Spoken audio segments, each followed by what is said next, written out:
사실 이렇게 지금 여러 가지 일들 하시고 또 보람도 있으시지만 사실은 네. 또 어떻게 보면 엄청나게 어려운 일이 많으실 것 같아요. 네, 뭐 사실 당장 얘기해도 네. 업계에서도 별로 좋아하실 것 같지 네, 않으시고 네, 네. 여러 가지 측면에서 보면 근데 이런 일을 하시면서 특히 선생님 생각하실 때 어려운 일, 어려운 점이라는 건 어떤 걸 들을 수 있으실 것 같습니까?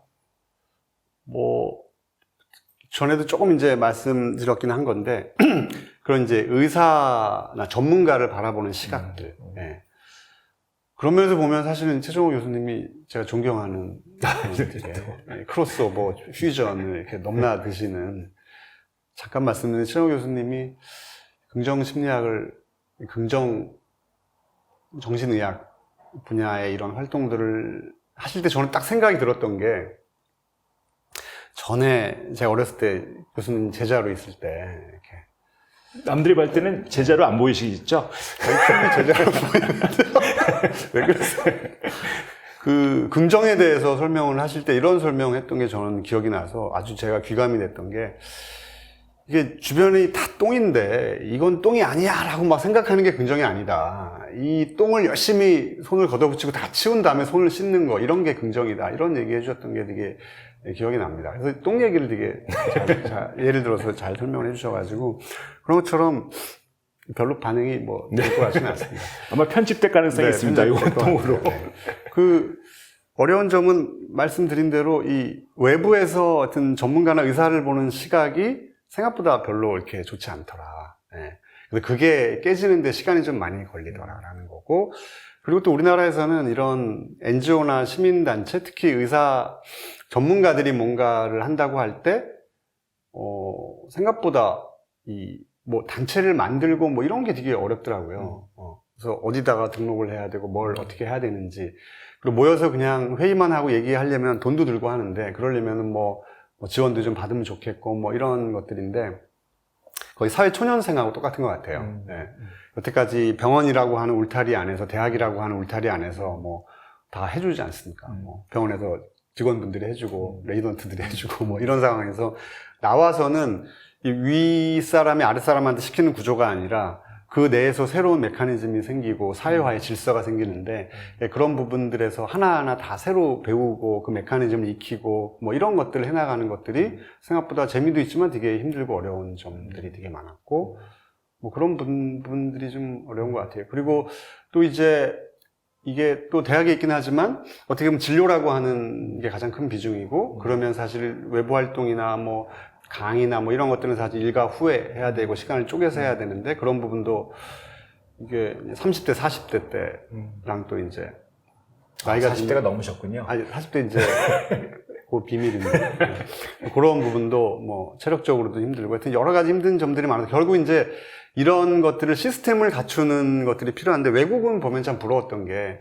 대학의 연구소도 같이 있고 그 연구소에서 뭐 충분히 인력도 쓰고 펀딩도 받고 하면서 이런 단순히 질병 치료뿐만이 아니라 어떤 사회적인 예방이나 정책이나 프로그램 개발이나 이런 활동들도 충분히 하나의 어떤 그 교수의 고유 업무로 좀 인정이 되는데, 우리도 별로 그런 구조 같지는 않아요. 국립대나 이런 데는 그나마 좀 상황이 난 것 같긴 한데, 사립대이다 보니 그런 활동하는 것도 상당히 제약도 많고, 그래서 아무튼 그런 좀 여러 전문가들이 단지 본인의 어떤 일터뿐만이 아니라 그런 것들을 사회화하고 사회적으로 좀 보여주고 나누고 뭐 이런 것들이 생각보다 장애물이 많고 되게 어렵더라.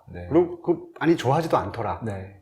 오해도 좀 많이 하고 뭐 돈 벌려고 하느냐, 뭐 환자를 더 늘리려고 하느냐, 뭐 이런 얘기도 처음에 듣기도 했고요. 그런 거 보면 그런 장애물이 좀 어려운 것 같아요. 그런 면에서 보면 이제 정부나 뭐 지자체나 뭐 아니면 병원, 대학 당국이나 아니면 심지어는 이제 주변 동료들, 그렇죠. 그런 분들이 좀 어떻게 생각도 좀 바뀌고 그런 어떤 도움이 좀 있어야 될 것 같은데요. 혼자서만 할 수 있는 일 아닌 것 같고. 구체적으로 어떻게 좀 그런 분들의 생각이 바뀌고 도와주셨으면 좋겠다, 이런 말씀이 있으실까요? 저는 좀 케이스 스토리가 필요한 것 같아요. 그런 면에서 보면 교수님께서 하시는 긍정학교도 제가 볼 땐 좋은 모델이라고 생각을 하고, 저는 이제 개인적으로 중도포럼이라고 하는 NGO를 여러 선생님들하고 다학제 전문가들이 모여서 해가지고 이제 활동을 하고 있는데, 그런 그리고 최근에 여러 가지 사회적으로 일어나는 좀 정신건강 문제와 관련된 여러 가지 사건들, 사고들, 이런 것들을 보면서 이게 진료실에서만 우리가 열심히 환자를 보는 것만으로는 이게 어떤 전문가의 사명이나 미션이나 어떤 정체성 이런 부분들이 우리가 속한 시민사회 내에서 절대로 더 탄탄해지지 않는다라고 하는 일단 자각이 좀 필요한데, 그거는 어찌됐건 학회 활동이나 어떤 우리가 모일 때라든지 그런 좀 공공에 대한 부분들, 그 다음에 어떤 우리 사회 이슈에 대한 부분들, 그리고 어떤 정책에 대한 부분들, 이런 부분들이 뭐 의사가 되기 위해서 공부를 하는 과정, 그다음에 전공의 트레이닝 과정, 그다음에 전문의가 돼서 이후의 과정, 이런 것들이 어떻게 보면 하나의 기본적인 옵션으로 좀 들어가서 뭐 트레이닝하고 배우고 평생 교육을 한다든지 이런 것들을 통해서 그냥 이런 활동 자체가 너무나 자연스럽고 당연한 하나의 그냥 활동이 일단 될 수 있는 그런 기본적인 인식이 좀 향상돼야 된다고 생각을 하고요. 또 한 가지는 저희 뭐 학회에서도 사회참여위원회 같은 것들을 만들었고, 지금도 사실은 일부 하고 있고, 그런 좀 전문가들이 자기가 처한 환경에서 아주 쉽게 뭐 한 달에 한 번, 뭐 2달에 한 번, 뭐 2시간이든 3시간이든 좀 참여해서 뭔가 기여할 수 있는 그런 플랫폼 같은 게 조금 만들어져야 된다고 생각을 해요. 예를 들면 뭐 좀 극단적인 얘기일 수 있지만, 요즘같이 정말로 뭐 정신질환자의 위기 개입이나 뭐 이런 것들에 대한 사회적 요구가 클 때는 저는 사실은 어떻게 보면 일정 규모 이상에서는 당번을 서서 우리가 나갈 수도 저는 있다고 생각을 하거든요. 일시적인 기간 동안요. 그리고 뭐 접근성이 떨어지는 곳에서는 뭐 저희가 뭐 사실 뭐 진료 나가듯이 번갈아 가면서 좀 할 수도 있고, 실제로 광주 뭐 그래서 그런 비슷한 모델을 시험을 해보고 있기도 하고요. 그런 면에서 보면 결국 이런 것들이, 근데 저는 이 정신 건강 내지는 어떤 정신과 의사 집단에 대한 신뢰나 가치나 이런 부분들을 계속 올릴 수 있다고 생각을 하고요. 그런 것들이 결국은 우리가 항상 우리 정신과가 신체 건강에 비해서 차별받고 있다라고 문제의식을 가지고 있는데, 그런 부분들이 우리의 이런 좀 노력에 의해서 결국은 돌고 돌아서 우리 정신 건강의 가치를 높일 수 있는 일이고, 그것들이 결국은 우리의 여러 가지 가치나 정체성을 좀 높일 수 있는데도 크게 도움이 된다고 생각을 합니다. 그래서 그런 좀 리터러시를 향상할 수 있는 다양한 기제들, 그리고 참여할 수 있는 플랫폼을 만드는 것들, 그런 것들이 좀 꼭 필요할 것 같아요. 네. 와, 진짜 당장 필요하고 우리가 해야 될 일들을 잘 말씀해 주신 것 같습니다. 그러면 그런 면에서 보시면 선생님 생각하실 때 과연 그 말씀하신 정신건강이란 정신건강이란 뭘까? 이예국 교수가 보는 정신건강이란 무엇일까? 하는 걸 여쭤보고 싶습니다. 별로 그렇게 생각을 깊이 잘 안 하는 편이고요. 저는 사실 옛날부터 책 읽는 걸 되게 싫어합니다. 인내심이 좀 부족해서 대신 이제 그 책을 많이 읽는 친구를 항상 옆에 네, 좋은 방법인 것 같습니다. 교수님 같은 분이 옆에 있어서 이렇게 해주시는 말을 이렇게 주워 먹으면서 이렇게 제가 뭐 살아오고 있는데, 그래서 사실 뭐라고 딱 정의하기는 좀 어려울 것 같은데요.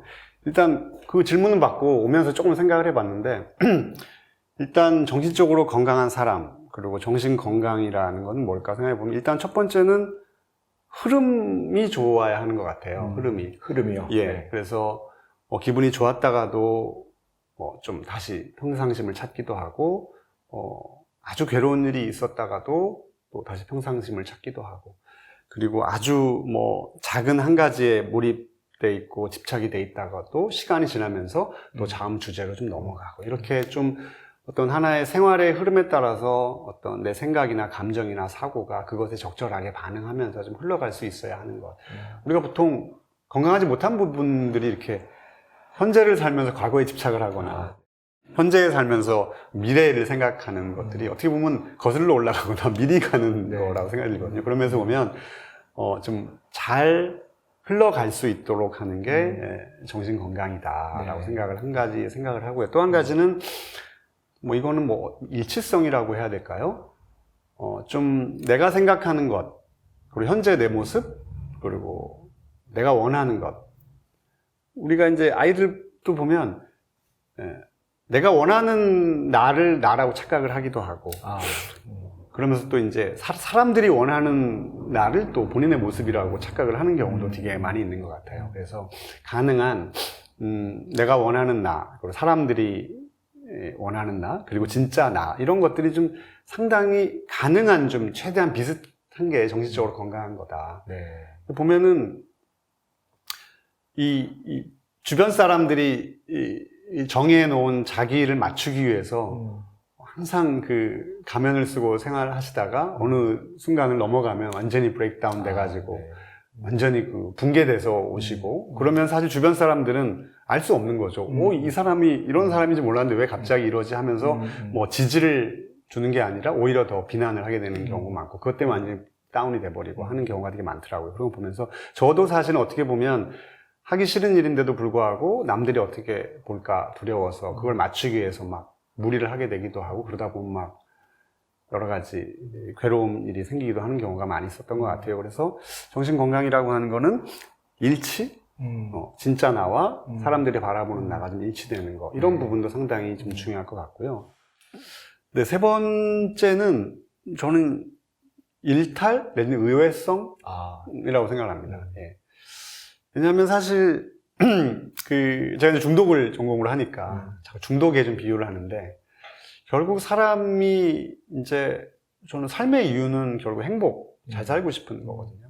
재밌고 즐겁고 보람 있고 의미 있고 가치 있고 뭐 이런 건데 그러려면 이 현재적 만족이라는 거하고 어떤 미래적 만족이라는 게 있을 것 같아요. 그런데 이 미래 만족이라는 거는 어떻게 보면 되게 예측 가능한 거잖아요. 그리고 내가 계획을 세우고 지금 뭘 하면 뭐가 되겠다라는 거여서 지금 막 재밌고 즐겁고자 하는 욕구를 또 미래의 만족을 위해서 좀 지연하고 뭐 이런 건데요. 그러다 보면 사실은 삶이라는 게 되게 팍팍해지고 정신적으로 되게 사람이 피폐해지는 경우가 많아요. 그런데 그럴 때 필요한 게 저는 일탈인 것 같아요. 의외성인 것 같고 그 일탈이 뭐 나쁜 짓을 하라는 의미에서 일탈이 아니라 저는 사실은 뭐 어울리지 않게 가끔은 뭐 찢어진 청바지를 입는다든지 거의 어울리십니다, 아주. 아니 저는 원래 수트가 어울리거든요. 아, 네, 그러시군요. 수트 입은 거 제가 한 번도 못 본 것 같은데. 이제 사야죠. 사야죠. 사야 되시군요. 네. 그러니까 그런 뭔가 뭐 꿈꾸는 거, 다음에 뭔가 나한테 어울리지 않지만 내 마음속에는 그냥 내가 그냥 생각하는 가치, 뭐 이런 것들을 가끔씩 한번 시도하는 것들. 네. 이런 것들이 되게 의외의 재미를 주고 그게 어떤 밋밋한 삶에 되게 기쁨을 주는 경우가 되게 많거든요. 그래서 뭐 그런 활동들, 그래서 뭐 요즘 밴드 같은 것도 되게 많이 하고요. 네. 그래서 되게 아주 정형화되고 예측 가능한 범위에서 때로는 그냥 깨고 나와서 좀, 저 사람이 저런 면이 있었어? 뭐 이런 것들을 좀 하나씩 가지고 있고, 그거를 할 때 완전히 평상시에 살던 거와 좀 다른 존재가 된 듯한 느낌. 그게 너무 많으면 이상한 거죠. 그죠? 이 나이랑 좀 맞아야 그럼 일탈이 아닌 거죠, 사실은. 그쵸. 늘 그게 일탈되어 있으면. 그래서 그런 것들, 아주 사소한 일탈을 시도하는 거죠. 네. 네. 옆에서 보면 약간 재수 없을 수도 있어요. 정신 못 차린다고 생각할 수도 있는데, 그런 것들을 좀 시도하는 것들이 어떻게 보면 그게 정신적으로 좀 건강한 거고, 네. 또 그거가 가능하다는 건 뭐냐면, 갔다 다시 돌아올 수 있다는 거죠. 네. 그런 것들이 저는 아주 중요한 정신 건강의 한 가지 요소라고 봅니다. 이 교수님이 어느 날 수트를 쫙 차려입고 나오셨다 그러면 네. 제가 일탈하시는 아니요, 그게 뭐죠? 그게 원래 모습이었습니까? 네. 근데 정말 네. 이렇게 한 번 딱 바꾸는 그런 네, 것들이 네, 정말 네, 필요하다는 네, 거 네, 정말 공감이 많이 됩니다. 네.